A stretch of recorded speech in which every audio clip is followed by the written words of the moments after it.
So I have, to help Tim with timing, I have 20 slides. So you can count them as you go along. So about a minute a slide. But I do recommend the paper to you because it actually was a really phenomenal opportunity for me to do some thinking about something. Practice in action? Yes. Very good. Praxis? Praxis. Yes.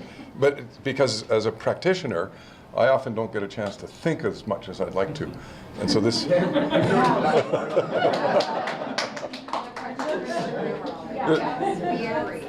It gave me a chance to think, but it also gave me a chance to reflect. And my personal history runs through virtually everything I'm going to show you today. So I'm really thrilled to be here to do this. This is slide number 2 now, see? So I'm just going to really run through a little summary. Toronto's housing context, I think everything everyone's been talking about is place-based, and so context is important in terms of the community and the place you work. Public land is a catalyst for affordable housing. Our current partnership model in Toronto, a case study that is underway right now and has been activated about 6 years ago, and then some suggestions for researchers and practitioners, sort of, so that maybe there's some takeaways that might be relevant to you in your communities. First and foremost, the paper explores the public rationale for public land and the use of public land for affordable housing. This is often, surprisingly, a case one has to make. It also provides a case study for the West Don lands and a number of other suggestions. There we go, good. This is a picture I took during the Pan Am Games that were hosted in Toronto about 2 years ago. This sign has become a real symbol. It's really surprising. When we did the games, this actually, this sign became sort of the symbol of the city, and this is being tweeted all over the world, and photographs are being taken all over the world. It costs us $80,000 to make, and it is now more symbolic than even the city hall. So our housing situation, just by this graph itself, shows you that we're a really successful city at the moment. But what success brings, it also brings the flip side of the coin, which is it brings many residents that are left behind through that success. We're the largest city in Canada, the 4th largest in North America, and we're leading North American cities in residential constructions and projects, averaging about 16,000 residential units annually. And that's a growth pattern that's occurred over the last 13 years. Most of those units are in condominium ownership, and half of the ownership of condominiums are not purchasers to live in, but investors who are essentially buying it as a commodity. Is city data or the metropolitan area? The city of Toronto or the GTA? This is the city of Toronto, 2.9 million people. Housing pressures in the city. We have a wide range of pressures across the full spectrum. Long waiting lists for subsidized housing, about 100,000 households. We have as many people on the waiting list for social housing as we have living in social housing. So somebody's got to move so somebody can, or die, for somebody to move in. And our turnover rate is about 3% a year. So it just tells you that everyone is essentially in a position in the housing market of being stuck. We have a large number of, almost half of our households are in core housing need, tight rental market, and also escalating house prices, including new CMHC rules that make it more difficult to actually buy a home. So we have this bubble effect within our rental market. We're currently doing a piece of work, and I recommend this to you in your own locations, around where will we be 10 years from now? Where are the pressures? And do some forecasting. And I saw the folks in Calgary are doing some of this as well. But we have pressures on the city with respect to immigration coming in, family household growth. And for the first time, seniors actually will outnumber outnumber the number of children, and there'll be an increase in the number of seniors who will be essentially on low incomes. We'll also have, during this period of time, demand for long-term care of about 10,000 beds, given again. So that has an impact with respect to services that will need to be available to the population, which we have not kept up with. And also the number of people living in low-income households will grow by about 100,000. And so we're seeing ourselves with these pressures that are being added to the current pressures that we have in the city. No surprise, though, that globally, right, urbanization and the slow growth of incomes will increase an affordable housing gap for about 330 to 440 million people globally by 2025. And this is an issue that we're not only dealing with within our local communities, but it's a global phenomenon. In Canada alone, 90% of our population is going to be living in cities by 2050. And we're simply not prepared for those challenges. Our national housing strategy, as an example, does not talk to those type of issues as to how housing need will be different in different parts of the country, where in rural areas we're going to be seeing declining populations and specific housing challenges that will be unique to rural areas, while in urban areas we're going to be dealing with the pressures of growth and income inequality, and added to that, of course, the loss of the middle class, so income polarization and social exclusion. So in Toronto, in particular, in my paper describes a number of cases with respect to the escalation of house prices in Toronto, and land in particular. And over the years, what we have seen is that we've adopted different initiatives. And if you go back to the studies on Canadian housing policy in the 1960s and the 1970s, there were very robust studies that were done at that time that made the connection between the cost of land and the cost of producing housing and its affordability. In the last 30 or 40 years, we've actually not had that conversation as a country. And I'm really surprised, actually, because as a practitioner working in a local community, I know that the basic building block to delivering affordable housing is the cost of the land. It's the cost of the land. And my municipality, every time they go to me and say, Sean, produce more affordable housing, I say to them, give me land. And if they want me to scale up, I have to do more than work with a church group that's got a church in a parking lot. And so land is essentially the building block, but we've done no research of recent vintage. I can go back to the Fish study and the Hellier study in the late 60s and early 70s, but nobody is actually having this conversation about the relationship between land and the development of new affordable housing. In the case of Toronto, following the withdrawal of federal program funding in the 1990s, we discovered we had a crisis like everyone else in the country did with homeless people and with growth of homelessness. And the mayor of Toronto, when we were amalgamated in 1997, commissioned a task force by Ann Golden, and it was a mayor's task force on homelessness, and they made the recommendation that we use surplus city properties for land. And so since that time, we've had a policy, and there's been 48 different sites in the city. I have to constantly remind my officials, because they've not been there that long, that this is a consistent policy about how we're going to deliver affordable housing. Because my finance officials don't want to give any of this to me.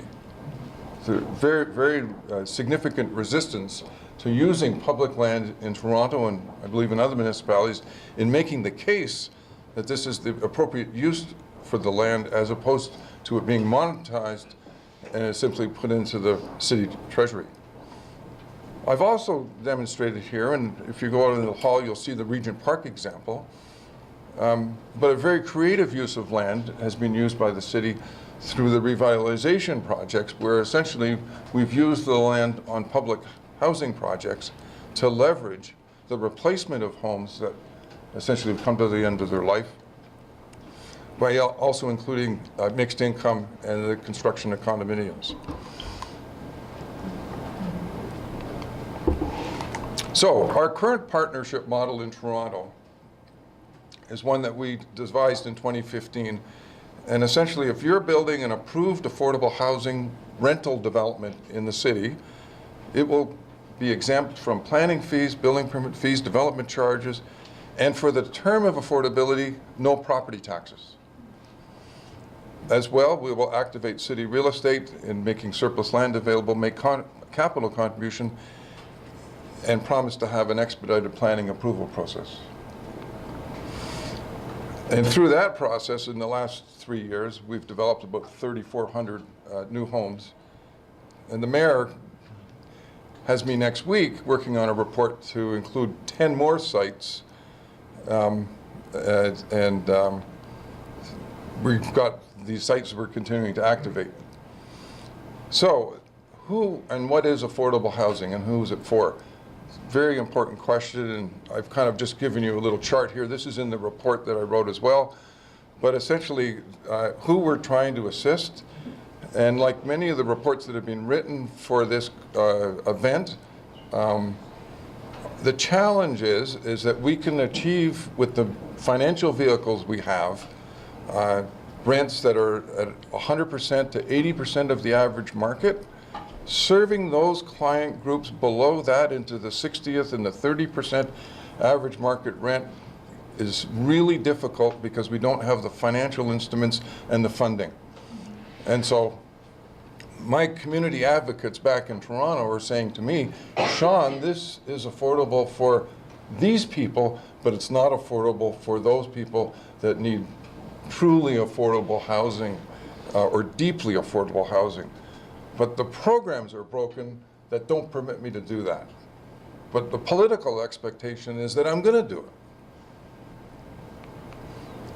it. Case study of the West Don lands. So this starts in 1987.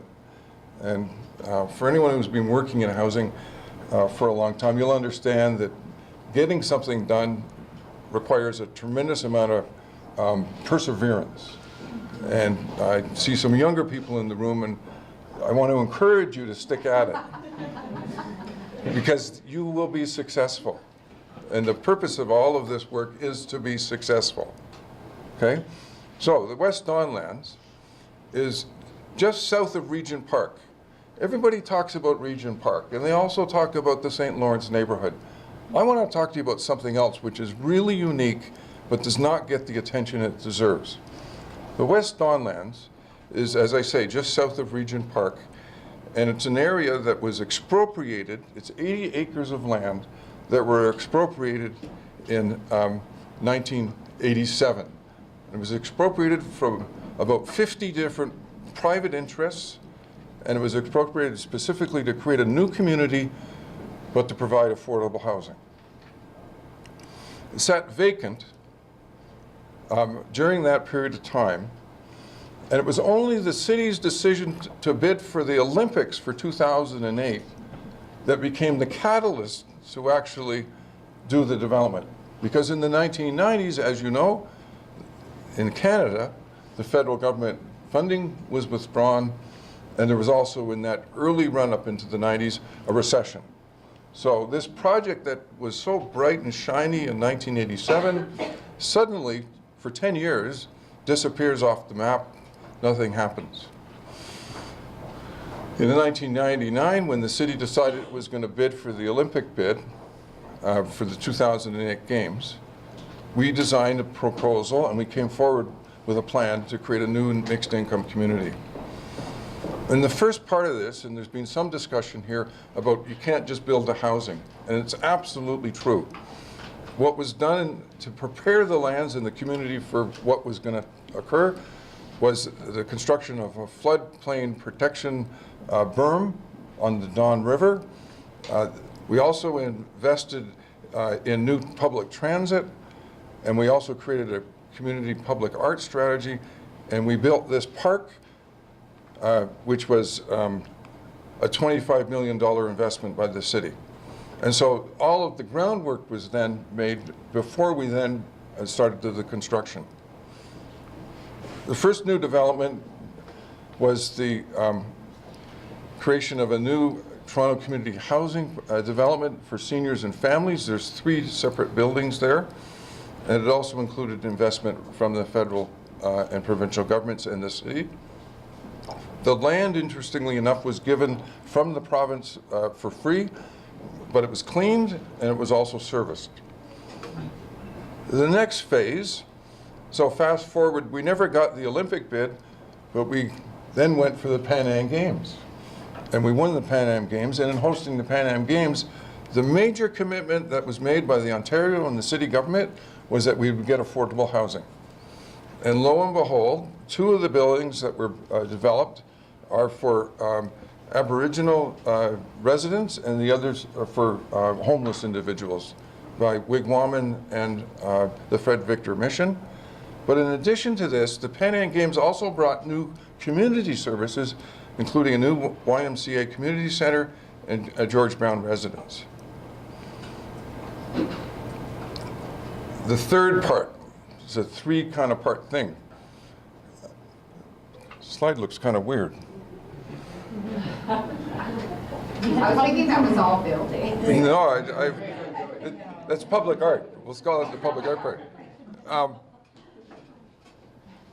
This is a project that we've just initiated with the Ontario government before the government changed, and thank goodness, where what we have done... It took us all like a second. Absolutely. What we have done is we've done a partnership with the private sector where we've said to the private sector, you build the buildings, the land is free, but 30% of the units in the buildings have to be affordable, and they'll be mixed in the buildings, so they're not separate. The buildings can only be rental housing, so you cannot build condos, and the rent levels will range between 40% and 100% of the average market, and you'll be working with nonprofit agencies to source the residents that will live there. And by the way, in 99 years, you give us the buildings back. So you get to build them, you get them to operate them, but it's on leased land. Anyways, so through all of that work in the West Don lands, we've had 3 different funding models and 3 different approaches on public land that had been sitting for 30 years, has been catalyzed through first an Olympic bid, and then secondly through winning the Pan Am Games initiative. So in doing some of this larger city building, you need a hook. And our hook were those 2 particular events. There's a couple of areas in my kind of thinking through this paper when I'd written it for further research. One was on the phenomenon of households stuck and stressed in overheated housing markets. And it goes a little bit to the research that was being done around how people feel and what the reaction is about being in social housing. But think about the people who are not in social housing that are out there and struggling and trying to figure out what to do. There is not enough research, in my view, for people that are in the hot housing markets and how they're coping. Secondly, the impact of land values in hot housing markets like Toronto and Vancouver, and the role that surplus land can play in supporting new rental housing developments. And then lastly, this is a recommendation to my CMHC friends in the room, but this whole idea of how the national housing strategy could support municipalities in strategically land banking, or in some instances, and I have a group, an anti-poverty group in Toronto that wants us to purchase, actually the owner won't sell it to us, so they want us to expropriate it. The appropriateness of expropriation. I showed you the West Don lands example where we expropriated 80 acres in 1987. We're expropriating land today for transit improvements. Well, maybe there's instances, and the federal government should assist us in funding expropriations for affordable housing. And then lastly, some suggestions on surplus land as it relates to practitioners, for those in the room, but in particular, how do you get started on actually developing a policy, and how do you socialize and normalize the idea that surplus land is something that is important as a municipal asset and should be used for affordable housing. So the inventory, very important to start with an inventory. As well, what are the partnership opportunities? Who's going to help you do it? What's the catalyst event that is actually going to trigger it? And just for a moment, I'll say, in my jurisdiction, the catalyst event is a council and a mayor that's on board. That the political support for this work, if it wasn't for the political support for this work, it wouldn't happen. And certainly it has helped put sort of the wind behind my sails. The other thing we need to do is look how we leverage the other municipal, federal, provincial lands, learn from what other people are doing. So examples like what we're doing today, I think, is really important. And then, and this is the part we often forget about, is advertise something that is actually successful and thank the people who are behind you that are making it happen. Because this work is, it's very difficult work. And I think, Tim, you were talking to me about a group of cities in the United States, big cities, where the people that do the work like I do, they have a support network. The High Cost Cities Network. The High Cost Cities Network.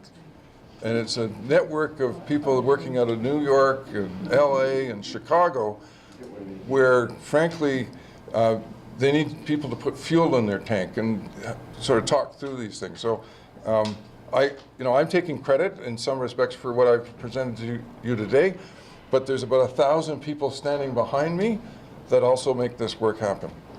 Thank you.